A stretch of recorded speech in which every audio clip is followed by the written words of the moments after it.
yadda muka saurari karatun nan da yan jarida da kuma kun ji abin da aka yi playing to gabaki ɗaya za ku ga kamar abu ne haɗe-haɗe an kamo nan an kamo nan an kamo can an jona wanda ba karatu ne straight ba za mu ji wani ɓangaren daga ciki karatu ne wani ɓangaren ma muƙabala ce wani ɓangaren maganganun Dr. Ahmad Gumi ne to kuma abin farin ciki shine idan aka saurari shi wannan kilif din a sauraren da muka yi masa a yanzu to da yawa wasu daga cikin ɓangarorin suna tabbatar ma da tuhumar da ake yi masa a gaban kotu saban da ake zargin yayi kamar maganar auren dole a nan a abin da ikawo ya ƙara tabbatar da wannan to amma kamar yana kore abin ne yana cewa annabi bai yi ba kamar yanzu kaga ai jawabin da shaidu suka yi a gaban kotu na farko idan muka yi la'akari sun ce sun ji karatun nan kamar akwai magana da ike cewa inna iktisabin nabi sallallahu alaihi wasallama lissafiyati iktisaban lidarajatul ula kuma kafin ya faɗi wannan cewa ike barrawa sahiba a sahih sani cewa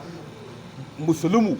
mai littafi mafi inganci na biyu ya rawaito wai wa iyazu billahi cewa kwace da manzan Allah iwa na safiya kwace ne mai darajar farko wanda kuma shaidu da suka gabata a gaban kotun nan sun ce duk sun duba musulmu babu wannan maganar mu ma kuma mun duba babu wannan a musulmu to tuhuman mu dama tuhuman mu a gaban kotu cewa muke shi ya kago maganar ijingina wa manzon Allah sallallahu alaihi wasallama ice kuma musulmi ne ya faɗa wanda kuma idan muka saurari abin da i gabata a gaban kotu a yau wannan dai maganar da shaidu suka ce sun ji ya faɗa a cikin wannan kilif din da i kawo ya ƙara tabbatarwa to mu a matsayinmu na masu gabatar da ƙara za mu ce ma wannan abin da aka gabatar kes din mu yake taimakawa. Shi wannan kilif ai an ce shaida ne abin nuni kuma daga bangaren ku ya fito. Ba daga bangaren mu ya fito ba wannan wanda ya fito daga bangaren sa ne wanda mu ma namu yana tafi.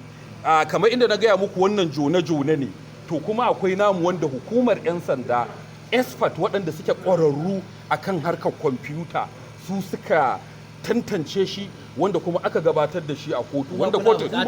kotu ta ce a kawo certificate shi ma za a sa shi za a ji to kuma aikin shari'a ne kotu ta yi separating din chaff from grain ta tantance tsakuwa da tsaba daban wanda kuma wannan abin da aka yi playing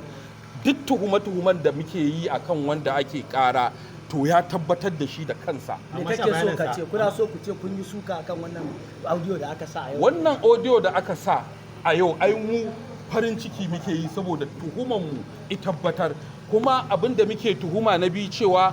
an yi doktarin ma'ana an je bayan fage an har hada nan kwibin da can kwibin da can kwibin to a bayyane ya tabbata an yi hakan akwai maganar mukabala akwai maganar karatunsa akwai maganar Ahmad Dr. Gumi wanda duk ba yana zargin kamar shi ma karatuttukan nasa wanda za ku kawo din kamar daddatsewa akai to ai ni abin da zan ce ita hukumar 'yan sanda ai kaga gwanaye ne wajen bincike kuma expert ne professionals kuma suna da wajen adana kunshin bayanai saboda haka to duk bayanan da 'yan sanda suke da shi ba ta yadda za ka ce an yi doktorin dinsa wanda abubuwa ne da suke a bayyane kuma za a zo a yi playing kowa iji amma shi ana ku ya ce ko minti da rabi ne kamar na kukula shi ne misali ai mu namu shine ma za a kawo cikakken